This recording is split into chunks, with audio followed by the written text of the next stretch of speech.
Dear student, আজকে থেকে CSS class শুরু হতে যাচ্ছে। সো ফার্স্ট অফ অল আগে জানি যে সিএসএস টিউটোরিয়াল কারা শিখতে পারবেন। সিএসএস সিএসএস এর শেখার জন্য একটা রিকোয়ারমেন্ট হলো আপনাকে এইচটিএমএল জানতে হবে। সো আপনি ওয়েব ডিজাইন করবেন, বাট এইচটিএমএল জানবেন না, না জেনে আপনি সিএসএস শিখতে আসবেন, তাহলে কিন্তু আপনি প্রবলেমে পড়বেন। সিএসএস শিখতে পারবেন না তা না, বাট প্রবলেমে পড়বেন, অনেক কষ্ট হয়ে যাবে। সো শুরুতে আমার এই কথাটা বলার উদ্দেশ্য আপনাদের মনে যেন কোনো ডাউট না থাকে। সো ফার্স্ট অফ অল আগে জানি যে সিএসএস দিয়ে কি করা হয় ওয়েব ডিজাইনের। সো ওয়েব ডিজাইনের যেহেতু বললাম, সিএসএস দিয়ে ওয়েবসাইট ডিজাইন করা হয়। সো ফার্স্ট অফ অল আগে কিছু ওয়েবসাইটের ডিজাইনটা দেখে আসি। সো ফার্স্ট অফ অল একটা ব্রাউজার চালু করলে ফার্স্টে আমাদেরকে একটা জিনিস দেখায়, সেটা হচ্ছে গুগল। এটাও কিন্তু একটা ওয়েবসাইট। সো এটা কিন্তু ওয়েবসাইট হলেও সার্চ ইঞ্জিন।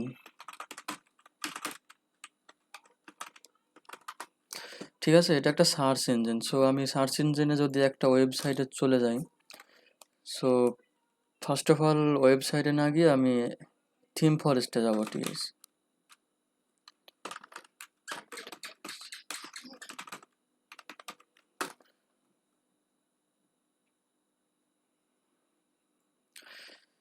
থিম ফরেস্টে লোড নিচ্ছে। So internet connection may be slow, so একটু অপেক্ষা করা যাক। ফার্স্ট অফ অল কিছু থিম ওপেন করব। আসলে কেন ওপেন করব, এটার যদি উত্তর খুব সহজ ভাষায় দিই, তাহলে আমরা যে ওয়েব ডিজাইন শিখব, সো পূর্বের ক্লাসগুলোতে আমরা এইচটিএমএল শিখছিলাম। ঠিক আছে, সো আপনি যদি এইচটিএমএল শিখে না থাকেন, এখনই যদি আমাদের এই ভিডিও সিরিজটি দেখতে থাকেন, সো ফার্স্ট অফ অল আমি রিকমেন্ড করব উপরের আই বাটনে ক্লিক করে এইচটিএমএল এর টিউটোরিয়ালগুলো সিরিয়াল সিরিয়াল বাই সিরিয়াল দেখতে থাকেন। সো সিএসএস শেখার জন্য ফার্স্ট অফ অল সিএসএস দিয়ে যেহেতু ওয়েবসাইট ডিজাইন শিখতে হয়, সো দেখেন থিম ফরেস্ট ডট নেটে আসার পরে আমাদের সামনে একটি ওয়েবসাইট চলে আসছে। এটা হচ্ছে theme forest dot net. So এই ওয়েবসাইটটা আমাদের ওয়েব ডেভেলপারের জন্য একটা পপুলার ওয়েবসাইট। সো এখান থেকে আমরা সহজেই থিমগুলোকে কিনে কিনে ব্যবহার করতে পারি। সো যে কোনো একটা থিমে চলে যাই, HTML corporate. First of all আমি একটা থিম ওপেন করি।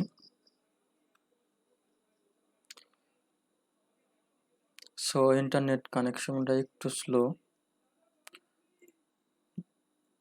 নেট কানেকশন স্লোর জন্য আমি একটু ভিডিওটা পোস্ট করেছিলাম। সো চলে এসেছে। ফার্স্ট অফ অল যেটা দেখতে পাচ্ছেন, এটা কিন্তু একটা ওয়েবসাইট। সো এটা আমার কাছে ভালো লাগছে না।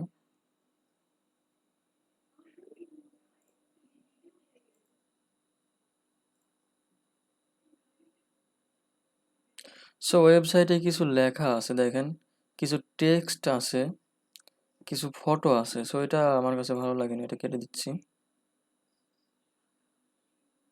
ফার্স্ট অফ অল আমি এটা প্রিভিউ করি।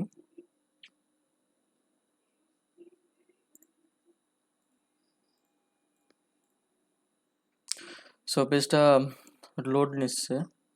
সো লোড নেওয়া পর্যন্ত অপেক্ষা করা যাক। আমি জানি আপনাদের একটু বোরিং লাগতেছে, সো কিছু করার নাই, I am so sorry. So এখানে দেখেন একটা থিমে চলে আসলাম। থিমটা বেশ ভালোই লাগছে আমার কাছে। সো ফার্স্ট অফ অল দেখেন এখানে ডিজাইন করা আছে, কিছু ফটো আছে, আবার মাউসটা এখানে নিয়ে গেলে দেখেন উপর নিচ থেকে উপরে একটা স্লাইড শো হয়ে আসতেছে। সো এগুলো সিএসএস দিয়ে করা। সো আমি দেখেন এখানে পাশে একটা ফটো আছে, এবার টেক্সট লেখা আছে। আমি আপনাদেরকে শিখিয়েছিলাম এইচটিএমএল এ এই যে H1 অথবা H2 ট্যাগ দিয়ে এই লেখাটাকে আনতে হবে, হেডিং ট্যাগ, প্যারাগ্রাফ ট্যাগ অথবা স্পেন ট্যাগ দিয়ে এই লেখাগুলোকে আনতে হবে। এখানে এই বাটনটা ডিজাইন হয়তো বা শিখাইনি, এখানে অ্যাঙ্কর এ ট্যাগ দিয়ে এটা আনতে হবে, এনে ডিজাইন করতে হবে। এগুলো আপনাদেরকে শিখাইছি, যে এগুলো শো করা কিন্তু আপনাদেরকে শিখাইছি। তারপরে ফটো শো করা। সো এগুলা যদি না শিখে থাকেন, তাহলে সিম্পলি আই বাটনে ক্লিক করে আপনারা HTML কোর্সটা সম্পন্ন করে তারপরে আমার এই সিরিজ টিউটোরিয়ালটি উপভোগ করেন।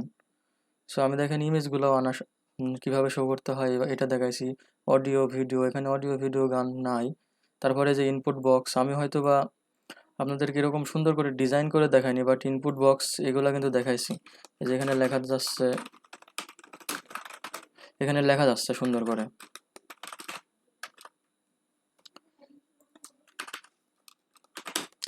সো এই বক্সটা কিভাবে আনতে হয় এগুলা কিন্তু আমি দেখাইছি। তারপরে যে কমেন্ট, এখানে টেক্সট এরিয়া, এই ট্যাগটা দিয়ে আনতে হয় এটা দেখাইছি। সো এই আইকনগুলা কিভাবে আনতে হয় এটা দেখাইনি। সো এই আইকনগুলো আনা খুবই সহজ। একটু যদি আপনাদের মানে ট্রিকি খাটান, অর্থাৎ মানে মেধা খাটান, তাহলে কিন্তু আনতে পারবেন।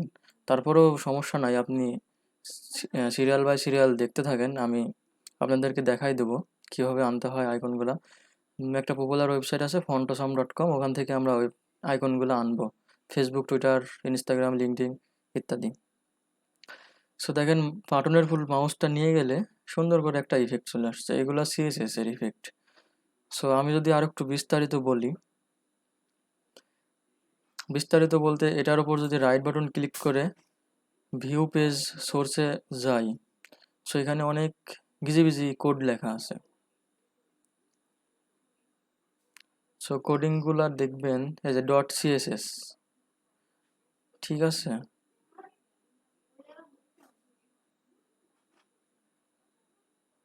সো এটা আমি ক্লোজ করে দিচ্ছি, এটাতে আপনারা বুঝবেন না না বললেও। সো সিম্পলি সিএসএস বিহীন, আমি তো বললাম যে সিএসএস দিয়ে ওয়েবসাইট ডিজাইন করা যায়। আপনারা এইচটিএমএল সিএসএস দিয়ে এরকম একটা সুন্দর ডিজাইন কিন্তু করে ফেলতে পারবেন আপনি যদি শিখে থাকেন। সো যদি না শিখে থাকেন তাহলে আমার এই সিরিজটি আপনারা কন্টিনিউ করতে থাকেন। এখানে যা দেখছেন এগুলা সবগুলাই আপনারা করতে পারবেন। এই যে এখানে যা যা দেখছেন, ফটোগুলা দেখছেন, এখানে একটু রেডিয়াস আছে, কোনা করে দেওয়া আছে, এগুলো সবগুলাই আপনারা করতে পারবেন। সো এই টিউটোরিয়ালগুলো আপনারা সিরিয়াল বাই সিরিয়াল দেখতে থাকেন। সো অত কথা না বলে আমি শুরু করে দিই। সো সিএসএস দিয়ে তো ডিজাইন করা যায়। সিএসএস বিহীন যে ওয়েবসাইটটা দেখতে কেমন হয়, এইচটিএমএল দিয়ে যখন মার্কআপ করি, যখন লেখাগুলা, টেক্সটগুলা, ফটোগুলা শো করাই, অডিও ভিডিও অ্যাঙ্কর ট্যাগ যাই বলেন শো করাই, সো ওয়েবসাইটে আমরা শো করাতে পারি এইচটিএমএল দিয়ে, বাট এরকম সুন্দর ডিজাইন করতে পারি না। সো ডিজাইনটা যদি আমি ফার্স্ট অফ অল এইচটিএমএল দিয়ে কেমন আসছিল এটা দেখার জন্য যদি ইন্সপেক্ট এলিমেন্টে যাই, যাওয়ার পরে যদি সিএসএসগুলো ডিলিট করে দিই,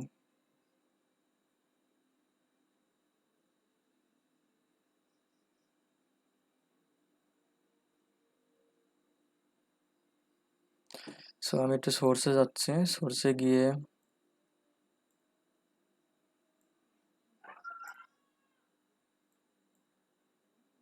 সেখানে বেশি কিছু পাচ্ছি না।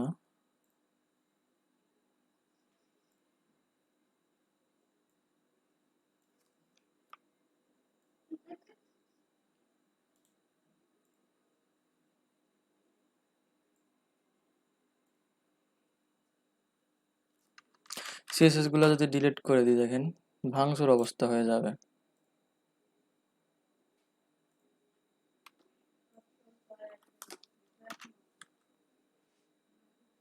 সো এটা কি প্রবলেম, আমি সিএসএস ফাইলগুলো খুঁজে পাচ্ছি না।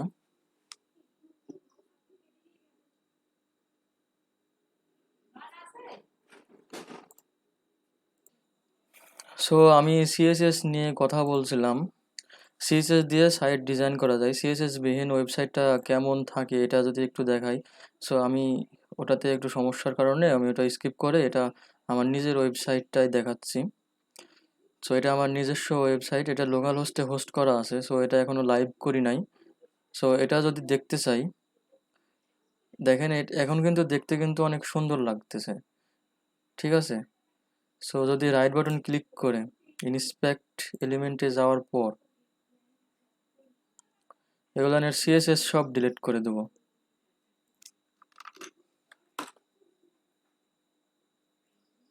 দেখেন এখন কেমন আসছে নিচে নিচে ফটোগুলা, এই যে দেখেন দেখতে কি ভালো লাগছে।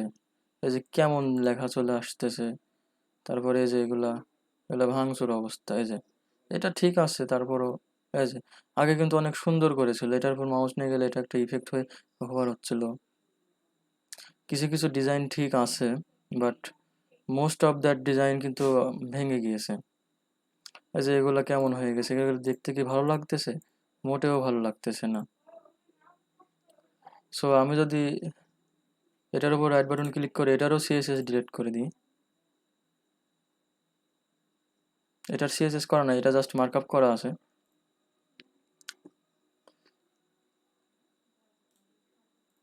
আবারও যদি আমি আরেকটা পেজে চলে যাই,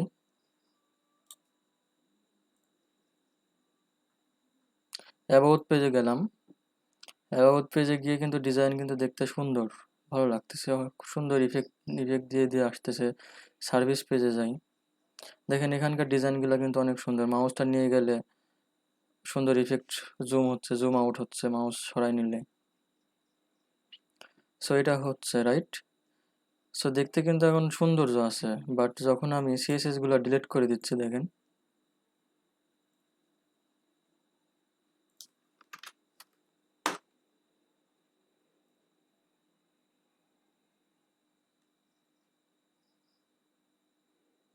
এই যে এখন দেখেন কেমন ভাঙচুর অবস্থা। ফার্স্ট অফ অল আপনারা যখন এইচটিএমএল দিয়ে ওয়েবসাইটটাকে মার্ক আপ করবেন, ঠিক তখন কিন্তু এরকমই আসবে। এখন যেরকম ভাঙাচোরা অবস্থা দেখছেন তো, এরকমই আসবে, দেখতে কিন্তু ভালো লাগতেছে না। সো এখন ইফেক্টটা আছে, বাট আমি যদি এওএস এর এটা ইফেক্টের প্লাগইন দিয়ে করা আছে এটা,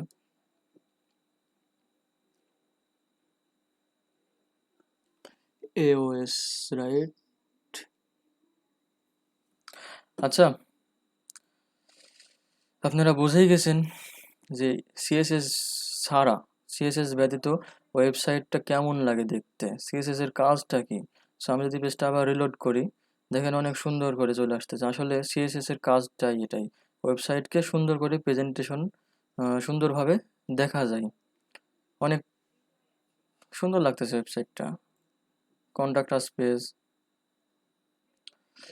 সো আজকের এই ভিডিওটা এখানেই শেষ করছি, আগামী পর্বের আমন্ত্রণ জানিয়ে আল্লাহ হাফেজ।